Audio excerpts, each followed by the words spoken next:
Hi hello friends, ಹೇಗಿದ್ದೀರಾ ಎಲ್ಲರೂ? ನಾನು ಚೆನ್ನಾಗಿದ್ದೀನಿ, ನೀವು ಚೆನ್ನಾಗಿದ್ದೀರಾ ಅಂತ ಭಾವಿಸ್ತಾ ನಂದಿತಾ ಲೈಫ್ಗೆ ಸ್ವಾಗತ. ಫ್ರೆಂಡ್ಸ್, ಇವತ್ತು ನಮ್ಮ ಮನೇಲಿ ಮಸಾಲ ಎಗ್ ಕರಿ ಮಾಡ್ತಾಯಿದ್ದೀನಿ. ಮಸಾಲ ಎಗ್ ಕರಿ ತುಂಬ ಟೇಸ್ಟಾಗಿ ಮತ್ತು ಸಖತ್ತಾಗಿ ಬಂದಿತ್ತು. ಹಾಗಾಗಿ ಈ ರೆಸಿಪಿನ ಶೇರ್ ಮಾಡ್ತಾಯಿದ್ದೀನಿ. ನೀವು ಸಹ ಟ್ರೈ ಮಾಡಿ. ಬನ್ನಿ, ಇದನ್ನು ಯಾವ ರೀತಿ ಮಾಡೋದು ಅಂತ ಹೇಳಿ ನೋಡೋಣ. ಮೊದಲನೇದಾಗಿ ಒಂದು ಬಾಣಲಿಗೆ ಎಣ್ಣೆ ಹಾಕ್ಕೊತಾ ಇದ್ದೀನಿ. ಎಣ್ಣೆ ಬಿಸಿ ಆಗಬೇಕು. ಸ್ವಲ್ಪ ಬಿಸಿ ಆಗಿದ ನಂತರ ಈರುಳ್ಳಿ, ಅಂದರೆ ಸಣ್ಣದಾಗಿ ಹೆಚ್ಚಿರೋ ಒಂದು 3 ಈರುಳ್ಳಿನ ತೊಗೊಂಡಿದ್ದೀನಿ.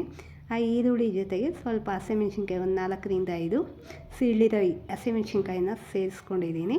ಹಸಿಮೆಣ್ಸಿನ್ಕಾಯಿ ಈರುಳ್ಳಿ ಸೇರಿಸ್ಕೊಂಡು ಚೆನ್ನಾಗಿ ಫ್ರೈ ಮಾಡ್ಕೊಬೇಕು. ಅಂದರೆ ಬಣ್ಣ ಬದಲಾಗೋವರೆಗೂ, ಸ್ವಲ್ಪ ಕಂದು ಬಣ್ಣ ಬರೋವರೆಗೂ ಫ್ರೈ ಮಾಡಬೇಕು. ಒಂದು ಸ್ವಲ್ಪ ಹಸಿ ಕರಿಬೇವಿನ ಸೊಪ್ಪು ಸಹ ಸೇರಿಸ್ಕೊಂಡು ಫ್ರೈ ಮಾಡೋಣ. ತುಂಬ ಚೆನ್ನಾಗಿರುತ್ತೆ ಈ ಗೊಜ್ಜು, ಟೇಸ್ಟಾಗಿರುತ್ತೆ.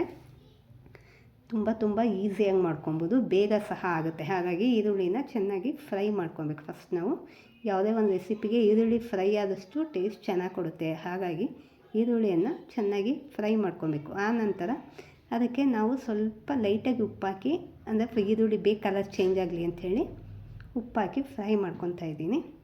ಇದು ಫ್ರೈ ಆಗಿದ ತಕ್ಷಣ ನಾವು ಇದಕ್ಕೆ ಸ್ವಲ್ಪ ಶುಂಠಿ ಬೆಳ್ಳುಳ್ಳಿ ಪೇಸ್ಟ್ ಹಾಕಬೇಕಾಗುತ್ತೆ. ಸ್ವಲ್ಪ ಅಂದರೆ ನೋಡಿ, ಫ್ರೈ ಆಯ್ತಲ್ವ, ಸ್ವಲ್ಪ ಶುಂಠಿ ಬೆಳ್ಳುಳ್ಳಿ ಪೇಸ್ಟನ್ನು ತೊಗೊಂಡು ಸೇರಿಸ್ಕೊಬೇಕು. ತುಂಬ ಟೇಸ್ಟಾಗಿರುತ್ತೆ. ಇದು ಕ್ವಿಕ್ಕಾಗೂ ಆಗುತ್ತೆ. ಮನೆಯಲ್ಲೇ ಮಾಡಿ ಇಟ್ಕೊಂಡಿರ್ತೀನಿ ನಾನು ಶುಂಠಿ ಬೆಳ್ಳುಳ್ಳಿ ಪೇಸ್ಟು. ಹಾಗಾಗಿ ಅದನ್ನು ಹಾಕ್ಕೊತೀನಿ. ಹೊರ್ಗಡೆದು ಅಷ್ಟು ಇಷ್ಟ ಆಗೋಲ್ಲ ನಮಗೆ. ಹಾಗಾಗಿ ಮನೆಯಲ್ಲೇ ಮಾಡಿರೋ ಶುಂಠಿ ಬೆಳ್ಳುಳ್ಳಿ ಪೇಸ್ಟ್ ಹಾಕ್ತೆ. ನಂತರ ನೋಡಿ, ಇದು ಟೊಮೊಟೊ ಪೇಸ್ಟ್. ಇನ್ನೇನು ಟೊಮೊಟೊ ನಾನು ಅದನ್ನೇನು ಬಿಸಿ ಮಾಡಿ ಆ ಥರ ಪೇಸ್ಟ್ ಮಾಡಿಲ್ಲ. ಹಸಿ ಟೊಮೊಟೊನೇ ಪೇಸ್ಟ್ ಮಾಡಿದ್ದೀನಿ. ಒಂದು 4ರಿಂದ 5 ಟೊಮೊಟೊ. ಗೊಜ್ಜಿಗೆ ಎಷ್ಟು ಬೇಕಾಗುತ್ತೆ ಅಷ್ಟು ನೋಡ್ಕೊಂಡು ಮಾಡಿ ಅದನ್ನು ಹಾಕ್ಕೊಂಡು ಮಿಕ್ಸ್ ಮಾಡ್ಕೊಬೇಕು. ಈರುಳ್ಳಿ ಏನು ಫ್ರೈ ಆಗಿರುತ್ತಲ್ಲ ಅದ್ರ ಜೊತೆ ಸೇರ್ಕೊಂಡು ಟೊಮೊಟೊ ಸಹ ಚೆನ್ನಾಗಿ ಫ್ರೈ ಆಗಬೇಕು. ಅಂದರೆ ಈರುಳ್ಳಿ ಜೊತೆ ಚೆನ್ನಾಗಿ ಮಿಕ್ಸ್ ಆಗಬೇಕು. ನೀರೆಲ್ಲ ಸ್ವಲ್ಪ ಹಿಂಡ್ಕೊಬೇಕು, ನೀರಿನ ಅಂಶ ಟೊಮೊಟೊಲಿರೋದು. ಆನಂತರ ಸ್ವಲ್ಪ ಅರಿಶಿನ ಪುಡಿ, ಒಂದು ಅರ್ಧ ಸ್ಪೂನಷ್ಟು ಅರಿಶಿನ ಪುಡಿ ಸೇರಿಸಿ ಮಿಕ್ಸ್ ಮಾಡ್ಕೊಳ್ಳೋಣ. ಅರಿಶಿನ ಪುಡಿ ಮಿಕ್ಸ್ ಮಾಡ್ಕೊಂಡ್ಮೇಲೆ ಒಂದೊಂದೇ ಮಸಾಲೆಗಳನ್ನ ಸೇರಿಸ್ತಾ ಹೋಗೋಣ. ಮೊದಲನೇದಾಗಿ ಧನಿಯಾ ಪುಡಿ ಹಾಕ್ತಾಯಿದ್ದೀನಿ. ಧನಿಯಾ ಪುಡಿ, ಚಿಕನ್ ಮಸಾಲ ಪುಡಿ ಸ್ವಲ್ಪ ಒಂದು ಚಿಕ್ಕ ಸ್ಪೂನಲ್ಲಿ ಒಂದೊಂದು ಸ್ಪೂನ್ ಹಾಕ್ಕೊತಾ ಇದ್ದೀನಿ. ಪೆಪ್ಪರ್ ಪೌಡರ್ ಒಂದು 1/4 ಚಮಚ ಹಾಕ್ಕೊತಾ ಇದ್ದೀನಿ. ಖಾರದ ಪುಡಿ, ಹಸಿಮೆಣ್ಸಿನ್ಕಾಯಿ ಹಾಕಿರೋದ್ರಿಂದ ಖಾರದ ಪುಡಿ 1-2 ಚಮಚ. ಎಲ್ಲವನ್ನು ಸೇರಿಸಿ ಮಿಕ್ಸ್ ಮಾಡ್ಕೊಬೇಕು. ಮಸಾಲೆ ಜೊತೆ ಎಲ್ಲವನ್ನು ಹುರ್ಕೊಬೇಕಾಗುತ್ತೆ ಚೆನ್ನಾಗಿ. ಹಾಗಾಗಿ ಘಮ ಚೆನ್ನಾಗಿ ಬರುತ್ತೆ. ಹಾಗೆ ಮಾಡೋದ್ರಿಂದ ಎಲ್ಲವನ್ನು ನೀಟಾಗಿ ಸೇರಿಸಿ ಮಿಕ್ಸ್ ಮಾಡ್ಕೊತಾ ಇದ್ದೀನಿ. ಇದು ಮಿಕ್ಸ್ ಆಗಿದ ನಂತರ ನಾವು ಇದಕ್ಕೆ ಸ್ವಲ್ಪ, ಅಂದರೆ ತುಂಬ ಜಾಸ್ತಿ ಹಾಕ್ಕೊಬೋದು ನೀರು, ಗ್ರೇವಿ ಎಷ್ಟು ಬೇಕಾಗುತ್ತೆ ಅಷ್ಟು ನೋಡಿ ಹಾಕ್ಕೊಬೇಕಾದ್ರೆ ಸ್ವಲ್ಪ ಉಪ್ಪು ಸಹ ಸೇರಿಸ್ಕೊಂಡೆ. ಉಪ್ಪು ಸೇರಿಸಿ ಒಂದು ಮಿಕ್ಸ್ ಮಾಡಿಕೊಂಡು, ನೀವು ಮೊಟ್ಟೆ ಚಪಾತಿಗಾದರೆ ಹಾಗೆ ಎಗ್ ಸೇರಿಸ್ಕೊಂಡು ಗ್ರೇವಿ ಮಾಡ್ಕೊಬೋದು. ಹಾಗಾಗಿ ನೋಡಿ, ನಾನು ಇದಕ್ಕೆ ಸ್ವಲ್ಪ ಮೊಟ್ಟೆ ಬೇಯಿಸಿ ಇಟ್ಕೊಂಡಿದ್ನಲ್ಲ ಅದನ್ನು ಕಟ್ ಮಾಡಿ ಸೇರಿಸ್ಕೊತಾ ಇದ್ದೀನಿ. ಅಂದರೆ ಕಟ್ ಮಾಡಿ ಎಲ್ಲ 2 ಪೀಸ್ ಮಾಡ್ತಾಯಿದ್ದೀನಿ. ಇಲ್ಲ ನೀವು ಚಿಕ್ಕದಾಗಿ ಸಹ ಮಾಡಿ ಹೆಚ್ಚು ಹಾಕ್ಕೊಬೋದು ಅದನ್ನು. ನಾನು ಒಂದು ಮೊಟ್ಟೆಲಿ 2 ಪೀಸನ್ನು ಮಾಡಿ ಸಹ ರೆಡಿ ಮಾಡಿ ಇಟ್ಕೊಂಡು, ಕೆಲವರು ಇದನ್ನು ಆಯಿಲಲ್ಲಿ ಬಾಯ್ಲ್ ಮಾಡಿ ಫ್ರೈ ಮಾಡಾಕ್ತಾರೆ. ನಾನು ಹಾಗೇ ಮಿಕ್ಸ್ ಮಾಡ್ತಾಯಿದ್ದೀನಿ, ಹಾಗೆ ಹಾಕ್ತೀನಿ. ತುಂಬ ಟೇಸ್ಟಾಗಿರುತ್ತೆ ಇದು. ನೋಡಿ, ಇದು ಫುಲ್ಲು ಗೊಜ್ಜು ರೆಡಿಯಾಗಿದೆ ಅಲ್ವಾ. ಈಗ ವಾಟ್ರ್ ಸೇರಿಸ್ಕೊತಾ ಇದ್ದೀನಿ. ನಾನು ಹೇಳಿದ್ನಲ್ಲ, ಬೇಕಾದಲ್ಲಿ ವಾಟ್ರ್ ಹಾಕ್ಕೊಬೋದು, ಇಲ್ಲ ಹಾಗೆ ಎಗ್ನ ಸೇರಿಸ್ಕೊಬೋದು ನೀವು.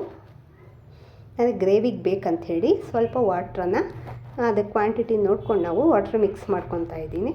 ವಾಟ್ರ್ ಹಾಕಿ ಚೆನ್ನಾಗಿ ಮಿಕ್ಸ್ ಮಾಡ್ಕೊಬೇಕು. ಆ ನೀರು ಏನು ಹಾಕಿರ್ತೀವಲ್ಲ ಅದಕ್ಕೆ ಸ್ವಲ್ಪ ಉಪ್ಪು ಹಾಕಿದ್ದೆ ನಾನು ಮೊದಲನೇ ಈರುಳ್ಳಿ ಫ್ರೈ ಆಗುವಾಗ. ಈಗ ಸ್ವಲ್ಪ ಹಾಕ್ಕೊಂಡು ಮಿಕ್ಸ್ ಮಾಡಿ ಒಂದು ಕುದಿ ಬರೋದಕ್ಕೆ ಬಿಡೋಣ.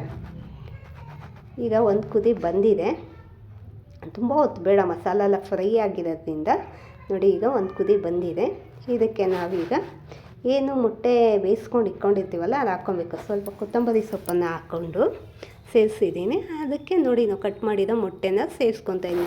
ತುಂಬ ರುಚಿಯಾಗಿರುತ್ತೆ ಈ ಗ್ರೇವಿ. ಈಸಿಯಾಗೂ ಸಹ ಮಾಡ್ಕೊಬೋದು, ತುಂಬ ಟೈಮ್ ಹಿಡಿಯೋದಿಲ್ಲ.